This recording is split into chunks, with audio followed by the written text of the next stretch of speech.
Se você fosse sincera, Aurora, veja só que bom que era, Aurora.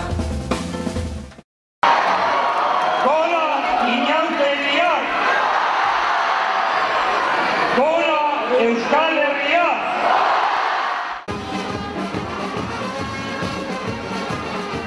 Mozorroak ipini eta barrabaskeriak, ergelkeriak, gaiztokeriak egiteko baimena omen dugu aratuzteetan. Gero, tradizioari jaramon egiten badiogu behintzat, mozorro alde batera, zintzoak izateko ordua omen. Saio honetan karnabalak izango ditugu protagonista, aratuzte, inauteri edo karnabalak. Ikuspuntu historiko eta tradiziotik begiratutako bat ematen saiatuko gara. Batzuk erromatarren edo grekoen garaietako sustraia ikusten dituzte hor, baina nahiko garbi dagoena da erdi eroti behintzet badatorkigula halako tradizioa aberats bat.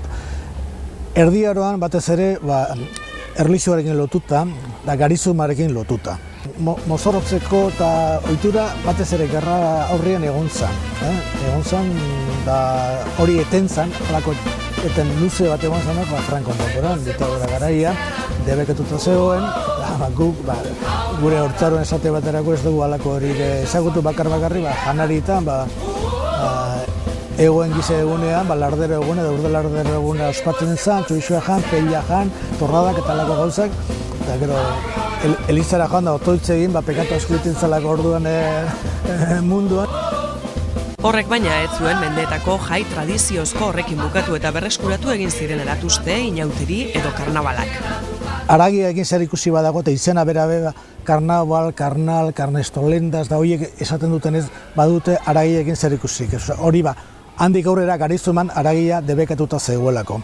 Orduan, justu aurreko astian edo aurreko asteetan eta egunetan, bazegoen alako garai libre bat edo. Haragia asko jan, edariak, gero festa, jaia, juerga, eta beste elementu importante bat da, nolabait, gizarteari nolabaiteko buelta iraulketa ematea. Osea, goien daudena behan goian, mozorrotzea, zomorruak, hemen oineten katamaluk esaten genuen maskara jarri, eta era hortako elementu batzuk ere badaude. Nik uste hori diela gauza importantiena. Hemen Euskal Herrian seguru asko gauzarik zarnetariko izango dira, bantzat orain arte heldu zaizkigunak Ipar Euskal Herriko maskaradak, eta ez dira maskarada bakarrik, hori dira bada ospetsuenak, baina baita Benafarroan eta Lapurdin ere badira inotire ingurutako ohitura berezi batzuk, kaskarroteanak esate baterako Lapurdikuak eta abar, edo kabalkadak zeien Benafarroan. Eta horiekin neko lotuta dirudienez daude Nafarroko zenbait herri txikitan egiten ziren eta oraindik egiten diren jaiak, ezta? Ituren da Zubietako oso ezan da dira, Ibaldunena, Txuntxurruak. Lantzeko zer esanik ez, Mielotxin eta Ziripot eta abar.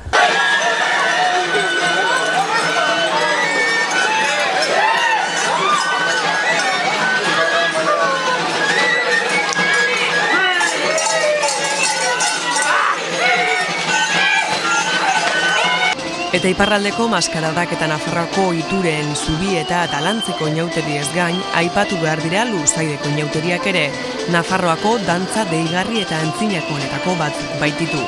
Inauteri igandean eta piztuera igandean egiten dituzte Lurzaide dantzak.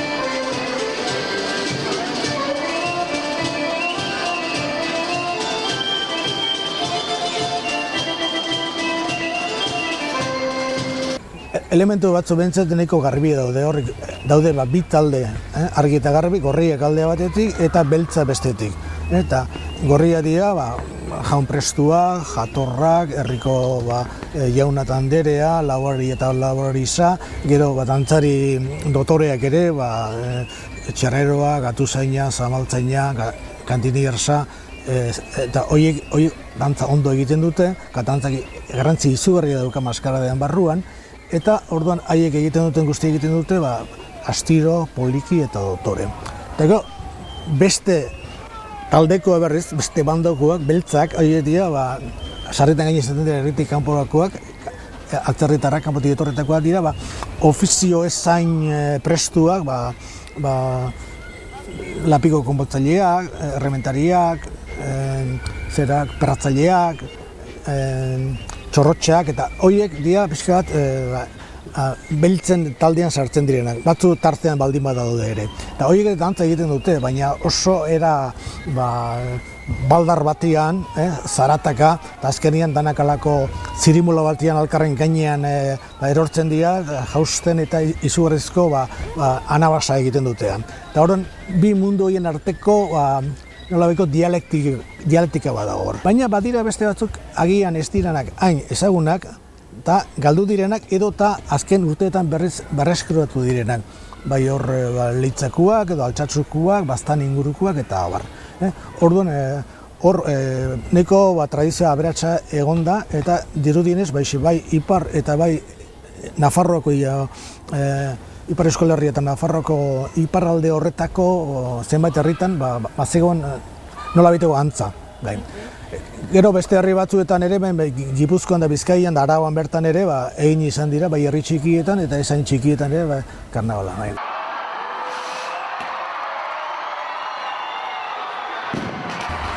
Gipuzkoara etorrita Tolosako inauteriak aipatzea ezinbestekoa da. Igual, Euskal Herriko aratusterik ospetsuenak. Sustraia handia zituen nonbait eta naiz eta debekatuta egon, jenteak nola edo ala, gu orduan entzuten genituen, Tolosan, lanegunak izan da, jenteak jote zela lanera, baina adibidez jake txaketa alderantziz jantzita.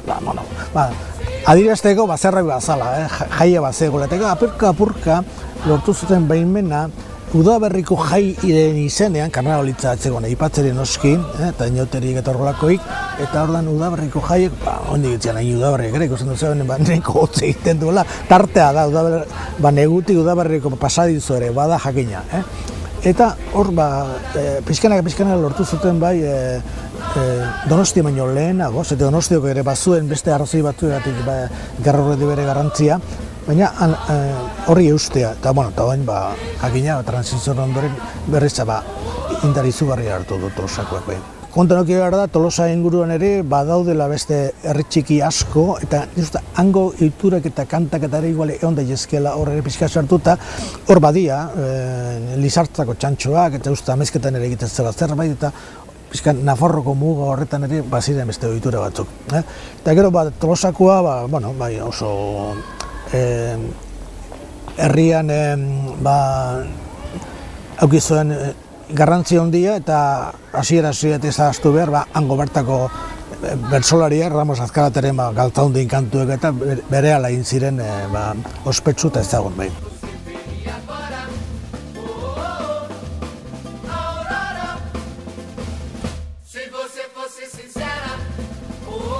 Debagoienean gaude, beste hainbat tokitan bezala, hemen ere berreskuratze lan txiki bat eginda azken urteotan. Arrasaten, Aretxabaletan eta Eskoriatzan esaterako indar handia hartu dute azken urteotan aratusteek. Dantza kontuan da, behar bade ongo zian lehen ere, eta dantzak eta kantak eta bersuk eta baina etzaizkigo gelditu esateko. Hemen berso batzuk oinetien esate bat ere batu izan ditugu, estudientean garaikok ere, oinetien unibertsia onzan, eta estudienteak ateratzen omen zian diru eske inauterietan, eta halako berso kurioso batzuk 19. gelditu dira. Oin bestela dantzetan, oin azken urteetan hemen goiena nik uste balako batzuk zemanitetainoko tradizio izango dute, baina dantza batzuk berreskuratu edo asmatu egin dira, eta txino dantza Atxabaletan, eta Bergaran oin dela gutxi berreskuratu da 19. mendeko beste dantza bat, Bergara, dantzuola hori dira eztabaidan, nungo otea da dantza hori, gero lasarte hori eraino eramandana ere, eta baziren alako elementu batzuk.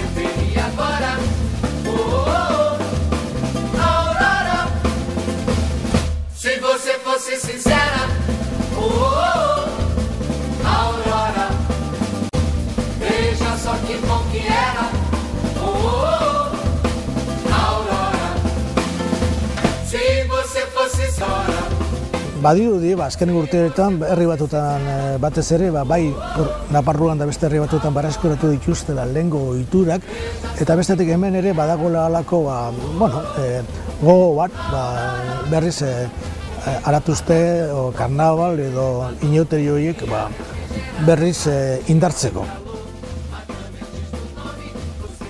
Gaur egunean erlijioarekin zer ikusi gauki izarren, hau pixka bat justot hartzen dela negut udaberri bitarteko jai bezala.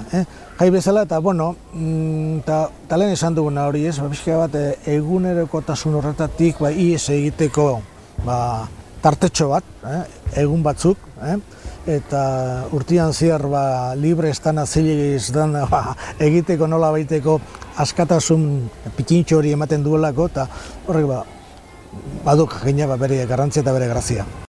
Se você fosse sincero.